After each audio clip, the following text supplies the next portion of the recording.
నమస్తే, welcome to Hunter vision news. ఇప్పుడు headline చూద్దాం. మేడారం మహాజాతరలో ప్రధాన ఘట్టానికి అంకురార్పణ. కానిస్టేబుల్ అభ్యర్థులకు శుభవార్త. నేడు రేవంత్ చేతుల మీదుగా నియామక పత్రాలు. ఆమె చెప్పినట్లే చెరువులో విగ్రహం బయటపడింది. అమ్మవారి మహిమంటూ పూజలు, వీడియో వైరల్. ప్రపంచంలో అతిపెద్ద గిరిజన ఉత్సవం మేడారం సమ్మక్క సారలమ్మ మహాజాతర. క్రతువుల్లో మరో ప్రధాన ఘట్టానికి బుధవారం అంకురార్పణ జరగనుంది. ఉదయం మండమెలిగే పండగ నిర్వహిస్తారు. సమ్మక్క కొలువైన మేడారం సారలమ్మ ఉన్న కన్నెపల్లి, కొండాయిపల్లెలోని గోవిందరాజులు, పూనుగొండ్లలోని పగిడిద్దరాజు ఆలయాల శుద్ధి చేస్తారు. ఇక పుట్టమట్టితో గుడులు అలికి మామిడి తోరణాలతో అలంకరిస్తారు. అనంతరం మేడారంలోని సమ్మక్క ప్రధాన పూజారి ఇంటి నుంచి డప్పు, డోలు వాయిద్యాల నడుమ పసుపు, కుంకుమలతో మేడారం చుట్టూ ఊరేగింపు చేపడతారు. అక్కడి నుంచి సమ్మక్క ఆలయానికి వెళ్లి గిరిజన ఆడపడుచులు పూజలు చేస్తారు. ఆ తర్వాత గ్రామంలోని బొడ్రాయికి శుద్ధ జలంతో అభిషేకిస్తారు. ముందస్తు మొక్కులు చెల్లించుకునేందుకు భారీగా భక్తులు తరలి రావడంతో మేడారం సందడిగా మారింది. ప్రకృతితో మమైకమైన గిరిజనులు ఆరాధ్య దైవాలు మేడారం సమ్మక్క సారలమ్మ ప్రతి 2 ఏళ్లకోసారి మాఘ పౌర్ణమి ముందు 4 రోజుల పాటు ఈ మహాజాతర జరుగుతుంది.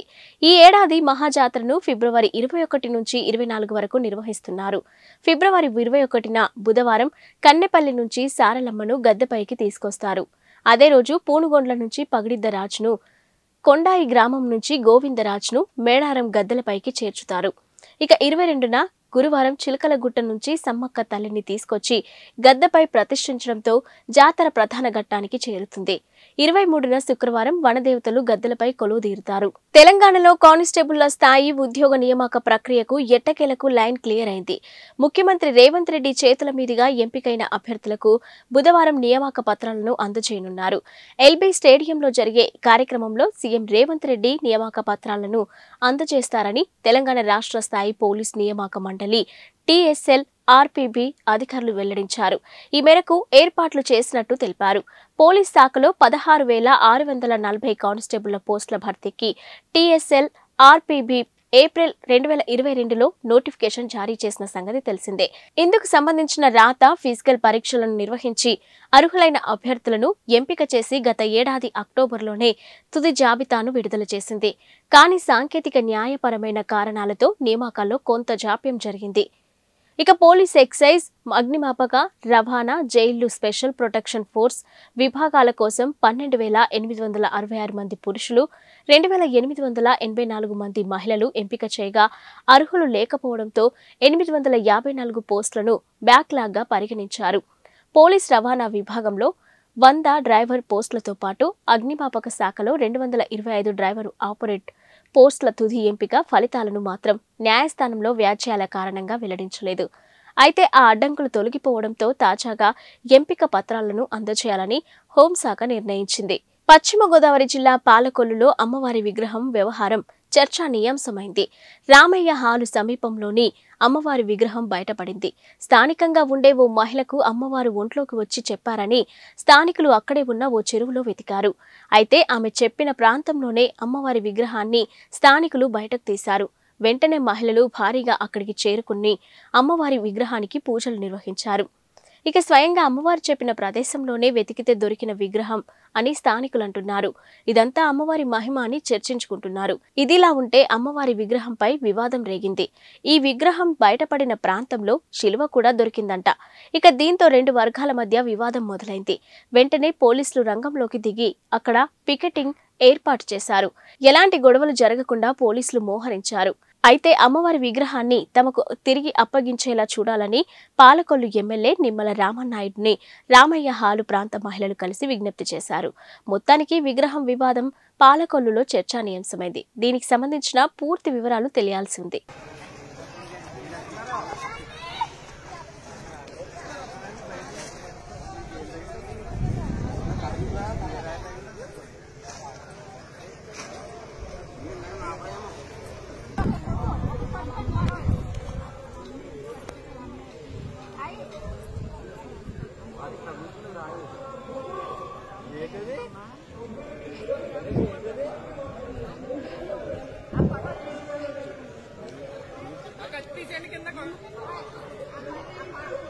जय भवानी, जय भवानी, जय भवानी।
పటాన్చెరు మండలం పాసమైలారం పారిశ్రామిక వాడలో 2 పరిశ్రమలలో అగ్ని ప్రమాదం సంభవించింది. మొదటగా ఓ పరిశ్రమలో బ్లాస్టింగ్ జరగడంతో ఆ పరిశ్రమతో పాటు పక్కనున్న మరో పరిశ్రమలో కూడా అగ్ని ప్రమాదం చోటు చేసుకుంది. సంగారెడ్డి జిల్లా పటాన్చెరు మండలం పాసమైలారం పారిశ్రామిక వాడలో CMH పరిశ్రమలో రియాక్టర్ పేలిపోవడంతో ఆ పరిశ్రమలోనే కాక పక్కనే ఉన్న వనమాలి పరిశ్రమలో కూడా అగ్ని ప్రమాదం చోటు చేసుకుంది. మంటలు ఆర్పేందుకు సిబ్బంది తీవ్రంగా ప్రయత్నించారు. స్థానిక ఫైర్ స్టేషన్ నుంచి మొత్తం 5 ఫైర్ ఇంజన్లు మంటలు అదుపులోకి తెచ్చాయి. అయితే ఇందులో దాదాపు 4 తీవ్రంగా గాయపడ్డారని తెలుస్తుంది. పరిశ్రమలో దాదాపు 11 మంది కార్మికులు ఉండగా అందులో 4 మాత్రం గాయపడ్డారని అధికారులు తెలిపారు. ఇంకా పూర్తి వివరాలు తెలియాల్సి ఉంది. ఇక జిల్లా కలెక్టర్ ఆదేశాల మేరకు సంఘటనా స్థలానికి చేరుకొని వివరాలు అడిగి తెలుసుకున్న ఆర్డీఓ రవీందర్ రెడ్డి ఈ ఘటనకు బాధ్యులైన వారిపైన కఠిన చర్యలు తీసుకుంటామని మీడియాతో తెలిపిన ఆర్డీఓ ఈరోజు ఈవినింగ్ దాదాపు 7:30 ప్రాంతంలో పాసమైలారం ఐడిఐలో ఉన్నటువంటి సాల్యూబ్రియాస్ ల్యాబొరేటరీస్లో దాని పక్కకున్న వనమాలిస్ ల్యాబొరేటరీస్లో కూడా మంటలు లేచాయి. సాల్యూబ్రియాస్లో రియాక్టర్ పెరగడం వల్ల అందులో ఉన్న మంటలు ఈ వనమాలి రావడం జరిగింది. మన డిఎఫ్ఓ గారి ఆధ్వర్యంలో 5 ఆఫీసర్స్, 4 ఫైర్ ఇంజన్స్, దాదాపు 30 మంది సిబ్బంది 2 గంటలలో పూర్తిగా వాటిని ఎస్టికేట్ చేయడం జరిగింది. ఈ మంటలలో 4 గాయపడ్డారు. అందులో పరిస్థితి తీవ్రంగా ఉంది. దానికి సంబంధించిన ట్రీట్మెంట్ తీసుకోవడం జరుగుతుంది. ఈ సంఘటన పైన పూర్తిగా విచారణ చేసి ఒక సరిగమైన నివేదిక సమర్పించడానికి కలెక్టర్ గారు మాకు ఆదేశాలు ఇచ్చారు. ఇటువంటి యాక్సిడెంట్ ఎందుకు జరుగుతున్నాయి, ఎవరి యొక్క ఫాల్ట్ ఇది, అంటే ముందు జాగ్రత్త చర్యగా యాజమాన్యం చర్యలు తీసుకోకపోవడమా, లేకపోతే ఏమైనా కారణాలు ఉన్నాయని pollution control board, factory, fire, revenue, police అన్ని అధికారులు అన్ని సంబంధించిన సమగ్రమైన రిపోర్టు కలెక్టర్ గారికి మేము సమర్పించి. పేరు సుధాకర్ గౌడ్, పాసమైలారం మాజీ సర్పంచ్ని, ఇప్పుడు ఎంపీటీసీగా ఉన్నాం మేము. ఇక్కడ పేస్టు ప్రాంతంలో పాసమైలారం ఇండస్ట్రియల్ ఏరియా పేస్టు ప్రాంతంలో జరిగినటువంటి ఈరోజు ఫైర్ యాక్సిడెంట్లో CMS అనే కంపెనీ దాంట్లో బాగా ఒక దట్టమైన పొగలాగా వచ్చేసి బాగా బ్లాస్ట్ అయ్యి సౌండ్ వచ్చి ఒక ఇంచుమించు ఒక 2-3 కిలోమీటర్ల సరౌండింగ్ ఏరియాలో బ్లాస్ట్ సౌండ్ రావడం జరిగింది. దాని పక్కన ఉన్నటువంటి వనమాలి పక్కన గిన దాంట్లో ఈయన రిసీవర్స్ ఏదో ఉంటుంది, అది దానికి అంటుకున్నది, అది పెద్ద అదిగిన ఫైర్ అయింది. దీంట్లో జరిగినటువంటి ఒక 4 ఇంజూర్ అయ్యారు. దాంట్లో నుంచి ఒక మేజర్గా ఉన్న వాళ్ళను పటాన్చెరు ధృవ హాస్పిటల్ పంపించడం జరిగింది. ఇంకా 3 దీంట్లో కాకతీయ హాస్పిటల్ ఉన్నారు. ఇటువంటి జరగకుండా ఫైర్ సేఫ్టీ కానీ ఇవన్నీ చేసి ప్రజల ప్రాణాలు కానీ ఇక్కడ కంపెనీ ఆస్తులని ధ్వంసం కాకుండా చూసుకోవాలని చెప్పి మనం చేస్తూ, అలాగే ఇక్కడికి వచ్చినటువంటి ఈరోజు పోలీస్ శాఖ వాళ్ళగిన వచ్చారు. ఫైర్ స్టేషన్ నుంచి ఒక 5 ఫైర్ స్టేషన్కి సంబంధించిన వెహికల్స్ రావడం జరిగింది. అవన్నీ అండ్ వనమాలి ఇండస్ట్రీలో సాల్యూబ్రియాస్లో స్టార్ట్ అయిపోయి వనమాలి ఇండస్ట్రీకి ఎక్స్టెండ్ అయింది. ఫైర్ ఫైటింగ్ ఆపరేషన్స్ కంప్లీట్ మేము ఎక్స్టింగ్విష్ చేయడం జరిగింది. ప్రాథమికంగా చాలా మేజర్ ఫైర్ ఉండే ఇండస్ట్రియల్ ఫైర్ వెహికల్స్ ప్లస్ 2 అగ్నిమాపక కేంద్రాలు పటాన్చెరు అండ్ సంగారెడ్డి వెహికల్స్ కూడా వచ్చి ఆ కంప్లీట్ ఫైర్ ఎక్స్టింగ్విష్ చేయడం జరిగింది. ఈ ప్రమాదంలో ఒక 4 వ్యక్తులు తీవ్రంగా గాయపడ్డారని మాకు ప్రాథమికంగా సమాచారం తెలిసింది. ఇంకా పూర్తి డీటెయిల్స్ కూడా రావాల్సింది. అందులో ఒకతనికి చాలా సివియర్గా ఇంజురీస్ అయ్యాయి. మిగతా 3కి మామూలు మైనర్ ఇంజురీస్ అయ్యాయి. వాళ్ళందరినీ కూడా ఫైర్ వెహికల్స్ స్పాట్ రాకముందే అక్కడికి వాళ్ళను షిఫ్ట్ చేయడం జరిగింది హాస్పిటల్కు. ప్రస్తుతానికైతే పరిస్థితి కంప్లీట్గా అదుపులోకి వచ్చేసి ఎక్స్టింగ్విష్ చేయడం జరిగింది. ఇంకో గంట సేపు వరకు వెహికల్స్ ఇక్కడే ఉంటాయి. ఎటువంటి ఫైర్ జనరేట్ అయ్యే అవకాశం లేదు. పక్క ఇండస్ట్రీకి కూడా ఎక్కడ కూడా ఎక్స్టెండ్ అయ్యే అవకాశం కూడా లేదు. ఈ 4 కార్మికులు ఇందులో ఏ పరిశ్రమలో ఈ పరిశ్రమ సెలిబ్రస్లో అయినట్టుగా మాకు ప్రాథమికంగా సమాచారం ఉంది. వాళ్ళ పేర్లు రియాక్టర్ బ్లాస్టింగ్ కావడం వల్లనే సడన్గా వాళ్ళకి ఇంజురీస్ అయినట్టు మనకు సమాచారం ఉంది. వాళ్ళ మేనేజ్మెంట్ ఇంకా మనకు అందుబాటులోకి రాలేదు. ఇప్పుడే ఫైర్ ఫైటింగ్ ఆపరేషన్స్ కంప్లీట్ అయిపోయాయి. ఆ డీటెయిల్స్ అన్ని కూడా మేము డీటెయిల్స్ ఇవ్వడం జరుగుతుంది. ప్రధాన కారణం రియాక్టర్ బ్లాస్టింగ్ అవ్వడం వల్లనే వాళ్ళకి ఇంజురీస్ అయ్యాయి. కెమికల్ రియాక్టర్లో ఒకటేసారి మనకు రియాక్షన్ అవుతున్నప్పుడు ప్రాసెస్ జరుగుతున్నప్పుడు రియాక్టర్ బ్లాస్టింగ్ సార్. అందులో సేఫ్టీ ప్రిస్క్రిప్షన్స్ ఎట్లా ఉన్నాయి సార్? ఇందులో ఇంకా మనం అంత డీటెయిల్స్కి వెళ్ళలేదు. ఈ ఇండస్ట్రీలో మాత్రం బాగానే ఉన్నాయి. ఆ ఇండస్ట్రీకి ఇంకా వెళ్ళలేదు, ఎందుకంటే ఫైర్ ఇక్కడే ఉండి ఎక్స్టెండ్ అయింది కాబట్టి. ఇవి మనము ఇవన్నీ డీటెయిల్గా మనం మార్నింగ్ చూడగలుగుతాం, ఎందుకంటే నైట్లో మనం ఇప్పుడు విజిట్ చేసే పరిస్థితి లేదు లోపలికి వెళ్ళి. ప్రస్తుతానికైతే ఈ ఇండస్ట్రీలో మాత్రం. ప్రకాశం జిల్లా ఒంగోలు టౌన్లో సంతనూతలపాడు నియోజకవర్గ పరిధిలోని చేపట్టిన పెండింగ్లో ఉన్న అభివృద్ధి పనులను, సంక్షేమ పథకాలను సత్వరం పూర్తి చేయాలని రాష్ట్ర సాంఘిక సంక్షేమ శాఖ మంత్రి, జిల్లా ఇన్ఛార్జ్ మంత్రి మెరుగు నాగార్జున సంబంధిత శాఖల అధికారులను ఆదేశించారు. కలెక్టరేట్లోని జిల్లా కలెక్టర్ ఛాంబర్లో రాష్ట్ర సాంఘిక సంక్షేమ శాఖ మంత్రి శ్రీ మెరుగు నాగార్జున జిల్లా కలెక్టర్ శ్రీ ఏఎస్ దినేష్ కుమార్తో కలిసి రెవెన్యూ, పంచాయతీ రాజ్, ఆర్డబ్ల్యూఎస్, జిల్లా గ్రామీణ అభివృద్ధి సంస్థ, సాంఘిక సంక్షేమ శాఖ అధికారులు సంతనూతలపాడు నియోజకవర్గ పరిధిలోని తహసీల్దార్లతో సమావేశమై నియోజకవర్గంలో చేపడుతున్న అభివృద్ధి మరియు సంక్షేమ కార్యక్రమాల పురోగతిపై శాఖల వారీగా సమీక్షించి పెండింగ్లో ఉన్న అభివృద్ధి, సంక్షేమ కార్యక్రమాలను సత్వరం పూర్తి చేయాలని అధికారులను ఆదేశించారు.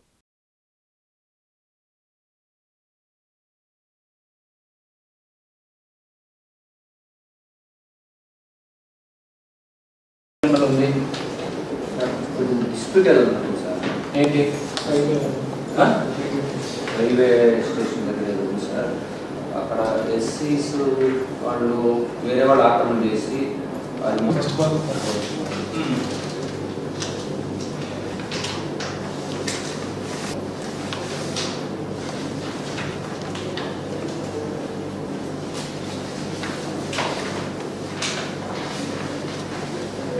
ఖాళీగా ఉందో ఫస్ట్ చూడండి. వాళ్ళకి ఎంత కావాలి ఖాళీగా ఉందో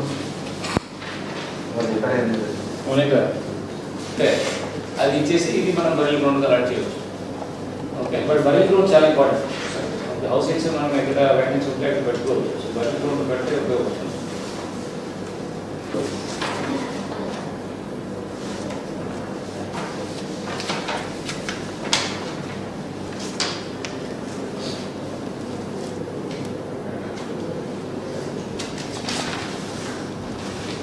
ఉప్పుకుండూరులో గ్రామ రజకులకి 100 సంవత్సరాల నుంచి సర్వే నెంబర్ 385లో చాకలి గుంట ప్రవృత్తికి పట్టుకుంటున్నారు సార్. ఆల్రెడీ చూపించారు.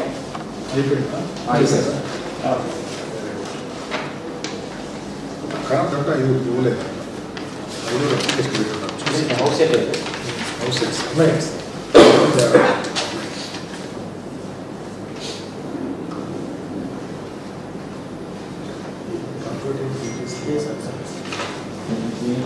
ఏమి రాలేదా?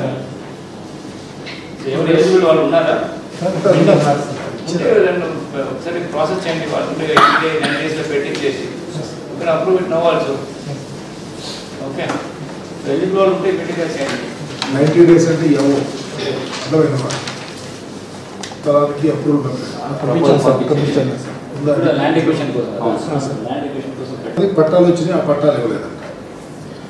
ఉందా అది ఇచ్చున్నారు సార్. ఇవ్వలేదు సార్. చెక్ చేయండి సార్. లొకేషన్ కదా ఎస్సీస్ వాళ్ళు వైపు ఇచ్చారు. అది చంద్రవాడవా ఎక్కువ సంవత్సరం చెప్పేది నిడమాను సార్. నిడమాను అదే నచ్చినవాడ నిడమాను. అవును సార్. తమను కూడా వచ్చారు సార్ అడ్మినిస్ట్రేషన్కి. అది అది సెటిల్ అయిందా లేదా? అది మనం వెళ్ళే కబుల్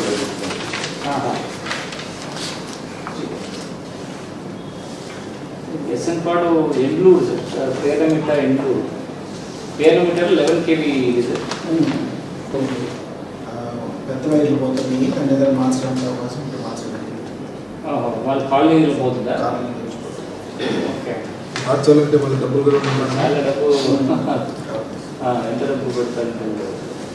నేను ఒక రిక్వెస్ట్ ఒకటి పెడతాము వాళ్ళకి. నార్మల్ ఇంప్రూవ్మెంట్ మీద చేయవచ్చు అని ఒకసారి చూస్తాను. ఆ లెటర్ ఉంటే ఏదైనా ఉంటే నాకు వాట్సాప్.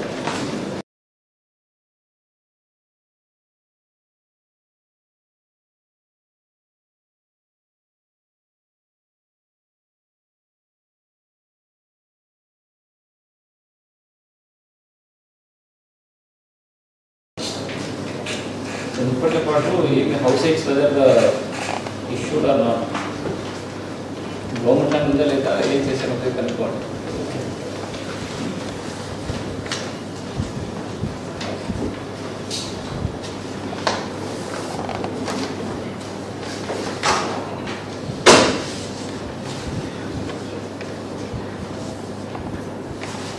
మోపిదేవిలో స్వయంభూగా కొలువుదీరిన శ్రీవల్లి దేవసేన సమేత శ్రీ సుబ్రహ్మణ్యేశ్వర స్వామివార్ల వార్షిక బ్రహ్మోత్సవాలు ఘనంగా ప్రారంభమయ్యాయి. ఆలయ సహాయ కమిషనర్ నల్లం సూర్యచక్రధర్రావు ఆధ్వర్యంలో బ్రహ్మశ్రీ కొమ్మూరి ఫణికుమార్ శర్మ, ఆలయ ప్రధాన అర్చకులు బుద్దు పవన్ కుమార్ శర్మల బ్రహ్మత్వంలో బ్రహ్మోత్సవాలలో మొదటి రోజు ఆలయ సూపరింటెండెంట్ బొప్పన సత్యనారాయణ ప్రత్యేక పూజలు నిర్వహించారు. ఆలయ పండితులకు శ్రీ స్వామివారి పట్టు వస్త్రాలను సత్యనారాయణ గారు అందజేశారు. తొలుత యాగశాల ప్రవేశం, విఘ్నేశ్వర పూజ, పుణ్యహవాచనం, అంకురారోపణ, వాస్తు పూజ, ధ్వజారోహణ, బలిహరణ, ధ్వజపట ప్రతిష్టాపన, నీరాజన మంత్ర పుష్పములను శాస్త్రోక్తంగా నిర్వహించారు. వార్షిక కళ్యాణ మహోత్సవాలను పురస్కరించుకొని ఆలయ ప్రాంగణంలో మహిళా భక్తులు కోలాటం, అలాగే భక్తి పాటల కచేరీ కార్యక్రమాలను ఏర్పాటు చేశారు.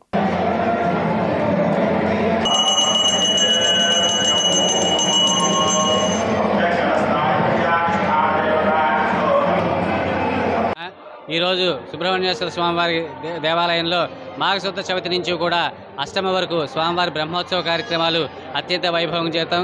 అలాగే మొట్టమొదటి రోజున ఈ రోజున చవితి రోజున ఉదయం 11 గంటలకు స్వామివారి పెళ్లి కుమారులను చేయడం కార్యక్రమం ఈరోజు అత్యంత వైభవంగా జరిగింది. అలాగే రేపు రాత్రి 8 గంటల దగ్గర నుంచి స్వామివారి కళ్యాణ మహోత్సవం జరుగుతుంది. అలాగే 15వ తారీఖు రాత్రి 8 గంటలకు స్వామివారి రథోత్సవ కార్యక్రమం జరుగుతుంది. కావున 50 మంది భక్తులు కూడా ఈ స్వామివారికి బ్రహ్మోత్సవ కార్యక్రమాల్లో ఇచ్చేసి స్వామివారిని దర్శించి తీర్థప్రసాదాలు స్వీకరించి స్వామివారి కృపకు పాత్రలు కావాల్సిందిగా కోరుచున్నాం. ఈ రోజు నుంచి ఈ శోభకృతి నామ సంవత్సర వార్షిక బ్రహ్మోత్సవాలు ప్రారంభమైనవి. ఈ రోజు నుంచి అష్టమి దాకా కూడా విశేషంగా కార్యక్రమాలు జరుగుతాయి. స్వామివారిని ఉదయము సుప్రభాత సేవతో ప్రారంభమయ్యి పెళ్లి కుమారుని కార్యక్రమం పూర్తయింది. అనంతరము ప్రదోషకాలంలో పంచహారతుల అనంతరము స్వామివారికి విశేషంగా యాగశాల ప్రవేశము, ధ్వజారోహణ కార్యక్రమం జరుగుతుంది. రేపు ఉదయము సుప్రభాత సేవ, మధ్యాహ్నము ఎదుర్కోల మహోత్సవం, శేషవాహనం పెద్ద శేషవాహనం మీద స్వామివారి ఎదుర్కోలకు వెళ్తారు. సాయంత్రం 7 గంటలకు పంచాయతీ ఆఫీస్ దగ్గర మోపిదేవి గ్రామంలో ఎదుర్కోల మహోత్సవం. అటు అమ్మవారు ఇటు స్వామివారు చాలా సర్వేంద్రియాణ నయనం ప్రధానం, చూడటానికి కళ్ళు చాలనంత విశేషంగా స్వామివారి ఎదుర్కోల మహోత్సవం జరుగుతుంది. అనంతరము స్వామివారి దివ్య కళ్యాణ మహోత్సవం జరుగుతుంది. ఈ కళ్యాణంలో మనకి ఆసేత్ హిమాచల పర్యంతం ఉన్న క్షేత్రాల్లో సప్తరంగులతో తరంబరాలు చేసే ఏకైక క్షేత్రం మోపిదేవి సుబ్రహ్మణ్య స్వామివారి క్షేత్రం. అన్ని చోట్ల కూడా పసుపుతో కానీ తెల్ల బియ్యంతో కానీ స్వామివారికి తరంబరాలు పోస్తారు ప్రాంతీయ ఆచారాన్ని బట్టి. కానీ పూర్వం నుంచి కూడా అనాదిగా ఈ దేవాలయ ప్రారంభమైన దగ్గర నుంచి కూడా ఉత్సవ ప్రకరణ ప్రారంభమైన దగ్గర నుంచి కూడా స్వామివారికి సప్తరంగులతో ఆ యొక్క తరంబరాలు పోస్తారు. ఆ తరంబరాలు ఎవరైతే తీసుకువెళ్ళి ఏ సంకల్పంతో ఆ తరంబరాలను నెత్తి మీద వేసుకున్నా, లేకపోతే అన్నంగా వండుకొని స్వీకరించినా కూడా సంకల్ప సిద్ధులయ్యే మహిమాన్వితమైన క్షేత్రం సుబ్రహ్మణ్యేశ్వర స్వామివారి క్షేత్రం. కనుక ఈ యొక్క స్వామివారి కళ్యాణాన్ని అందరూ తిలకించండి, స్వామివారి యొక్క అనుగ్రహాన్ని పొందండి. గురువారం నాడు ఉదయం సుప్రభాత సేవ, సాయంత్రం ప్రదోషకాలంలో స్వామివారి యొక్క దివ్యమైన రథోత్సవం, శుక్రవారం నాడు స్వామివారికి ఉదయం పూట అవభృత స్నానము, అనంతరము సుబ్రహ్మణ్య మాలా ధారణ విరమణ కార్యక్రమం పూర్తవుతుంది, పూర్ణాహుతి. సాయంత్రం పూట స్వామివారు మయూర వాహనం మీద శమీయతే పాపం శమీశత్రు వినాశనం అర్జునశ్చ ధనుద్ధారి రామస్య ప్రియదర్శన, ఎవరికి కూడా శత్రుబాధ లేకుండా ఉండాలని శమీ వృక్షాన్ని ఆశ్రయించి శమీ పూజా కార్యక్రమం జరుగుతుంది. అనంతరము స్వామివారి మయూర వాహనం మీద తిరిగి వచ్చిన తర్వాత ధ్వజ అవరోహణ కార్యక్రమం పూర్తవుతుంది. శనివారం నాడు ఉదయము భక్తుల సంకల్ప సిద్ధి కోసము సుబ్రహ్మణ్య హవనం కార్యక్రమం ఉంటుంది. మూలమంత్రంతో హవనంలో ప్రతి ఒక్కరూ ఎవరైనా సరే పాల్గొనవచ్చు. సంకల్ప స్వామివారి యొక్క పవడింపు సేవ, ద్వాదశ ప్రదర్శనాలతో ఉత్సవాల కార్యక్రమాలన్నీ కూడా పూర్తవుతాయి. ఈ ఉత్సవాల కార్యక్రమాలన్నీ కూడా మా దేవాలయ ధర్మాదాయ సేవ గారి కమిషనర్ గారి ఉత్తర్వుల ప్రకారము అసిస్టెంట్ కమిషనర్ గారైన శ్రీ సూర్యధర్ చక్రధరరావు గారి యొక్క నేతృత్వంలో, వారి యొక్క పర్యవేక్షణలో వచ్చిన భక్తులకు సౌకర్యార్థము అన్ని ఏర్పాట్లు జరిగారు. స్వామివారి యొక్క కార్యక్రమాన్ని ఎవరైతే మేము స్వామివారిని దర్శించుకోలేకపోయాము, స్వామివారిని చూడలేకపోయాము, ప్రసాదం అందలేదు అనే మాట లేకుండా ప్రతి ఒక్కరికి కూడా అవకాశాన్ని కల్పించే విధంగా అన్ని ఏర్పాట్లు జరిగి ఉన్నాయి. కనుక 50 మంది భక్తులు కూడా స్వామివారిని దర్శించండి, స్వామివారి యొక్క కృపకు పాత్రలు కావండి.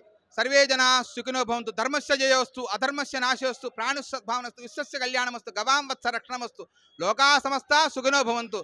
సుబ్రహ్మణ్య మహారాజుకి జై. అక్షయ డెవలపర్స్ అధినేత మాదివాడి వెంకటకృష్ణ సేవలు అభినందనీయమని జనసేన పార్టీ రాష్ట్ర కార్యదర్శి మండలి రాజేష్, అమ్మిశెట్టి వాసులు కొనియాడారు. జనవరి 28వ తేదీన మాదివాడ వెంకటకృష్ణ ఆధ్వర్యంలో ఉచిత మెగా వైద్య శిబిరాన్ని నిర్వహించారు. ఈ శిబిరంలో కంటి వైద్య నిపుణులు 650 మందికి కళ్లజోళ్లు అవసరం ఉన్నట్లు గుర్తించారు. కళ్లజోళ్లు అవసరం ఉన్న వారికి చల్లపల్లిలోని చంద్ర రాజేశ్వరరావు వికాస కేంద్రంలో సోమవారం వెంకటకృష్ణ ఆర్థిక సహకారంతో పార్టీ జిల్లా అధికార ప్రతినిధి రాయపూడి వేణుగోపాలరావు అధ్యక్షతన నిర్వహించిన కార్యక్రమంలో మండలి రాజేష్, అమ్మిశెట్టి వాసుల చేతుల మీదుగా కళ్లజోళ్లను పంపిణీ చేశారు. ఈ సందర్భంగా మండలి రాజేష్ మాట్లాడుతూ జనసేన పార్టీలో చేరిన అనతి కాలంలోనే వెంకటకృష్ణ సేవా కార్యక్రమాలు చేయడం హర్షణీయమన్నారు. ఇక జనసేన పార్టీ అధినేత పవన్ కళ్యాణ్ కోరుకున్నట్టే అదే బాటలో వెంకటకృష్ణ పయనించడం సంతోషకరమన్నారు. ఇక తమ అధినేత కోరుకుంటున్నట్టు సమస్యలపై పోరాడటం, సమస్యలు ఉన్న చోట ముందు ఉండేది జన సైనికులేనని తెలిపారు.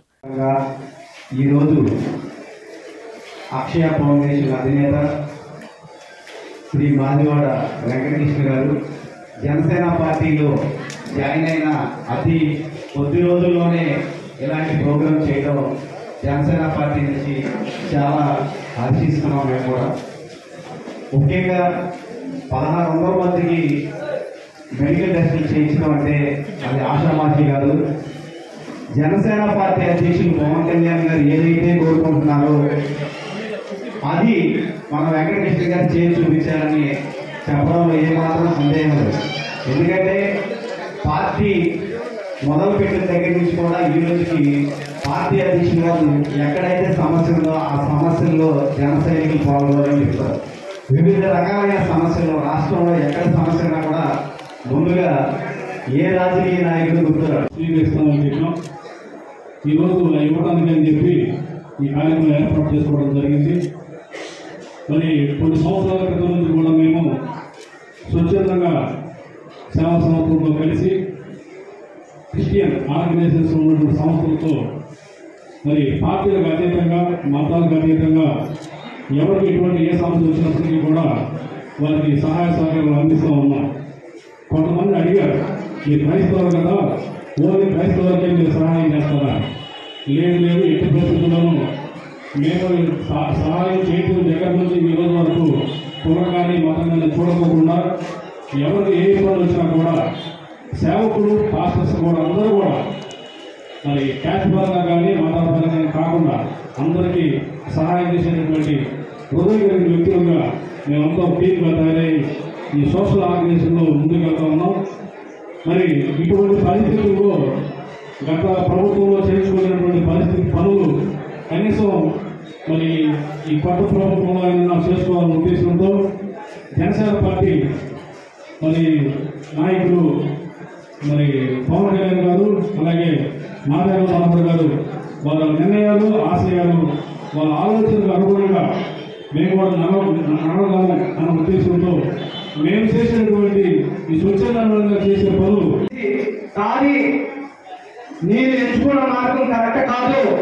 జనసేన అధ్యక్షుడు పవన్ కళ్యాణ్ గారిని చూసి గత 2 సంవత్సరాలుగా పార్టీలో టచ్లో ఉంటూ పార్టీకి సేవ చేయాలి, పదవుల కోసం కాదని నిస్వార్థంగా పార్టీలో పవన్ కళ్యాణ్ గారి ఆధ్వర్యంలో పార్టీలో జాయిన్ అయినటువంటి మరి మాదివాడ వెంకటకృష్ణ గారికి నా ప్రత్యేకమైన ధన్యవాదాలు తెలుపుకుంటా ఉన్నాను.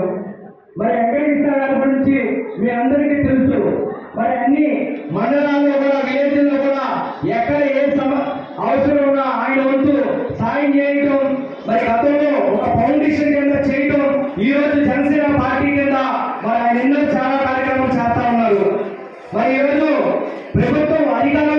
ప్రభుత్వం పేదలకు ప్రజలకి సేవ చేయాల్సిన ప్రభుత్వం మరి ఈరోజు మనం చూస్తూ ఉంటే ఎక్కడ అభివృద్ధి లేదు. మరి అదేవిధంగా ఆరోగ్యం కూడా ఈ ప్రభుత్వం పట్టించుకోలేని పరిస్థితుల్లో మరి ఉచిత మెడికల్ క్యాంప్ పెట్టి మరి 1500 పైన మరి ప్రజలకి మరి సేవలు అందించినటువంటి వెంకటకృష్ణ గారికి మా జనసేన పార్టీ తరఫున హృదయపూర్వకంగా ధన్యవాదాలు తెలుపుకుంటూ, ఎందుకంటే జనసేన పార్టీ అంటే అనంతపురం జిల్లా పెద్దపప్పూరు మండలంలోని అశ్వర్ధ్ నారాయణ స్వామి క్షేత్ర సమీపంలో పెన్నా నది ఒడ్డున 80 లక్షలతో నూతనంగా అతి సుందరంగా కాశిరెడ్డి నాయన ఆశ్రమం నిర్మించారు. బుధవారం స్వామివారి ప్రతిష్ఠ మహోత్సవం ఘనంగా నిర్వహించారు. పరిసర ప్రాంతాల నుంచి వందలాది మంది భక్తులు తరలివచ్చి స్వామివారిని దర్శించుకున్నారు. వచ్చిన భక్తులకు ఆశ్రమం నిర్వాహకులు తీర్థ ప్రసాదాలతో పాటు అన్నదాన కార్యక్రమం ఏర్పాటు చేశారు. నేటి నుంచి కాశిరెడ్డి నాయన ఆశ్రమంలో నిత్యాన్నదానం ఏర్పాటు చేస్తున్నట్లు ఆశ్రమ కమిటీ సభ్యులు పేర్కొన్నారు.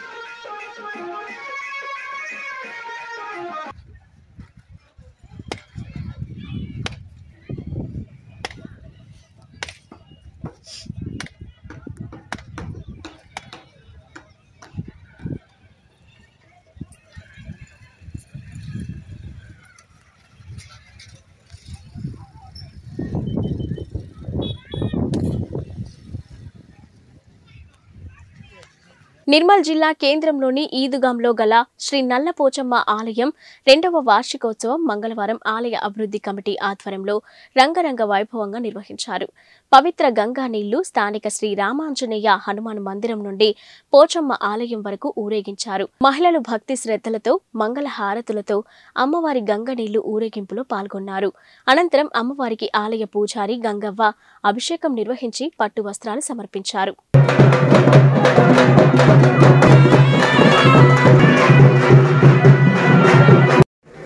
శ్రీ నల్లపోచమ్మ ఈద్గాము మొదటి వార్షికోత్సవము సక్రమంగా జరిగింది కాబట్టి ఇప్పుడు 2వ వార్షికోత్సవం చేస్తున్నాము. ఈ సందర్భంలో కూడా మళ్ళీ ముందు మంచిగా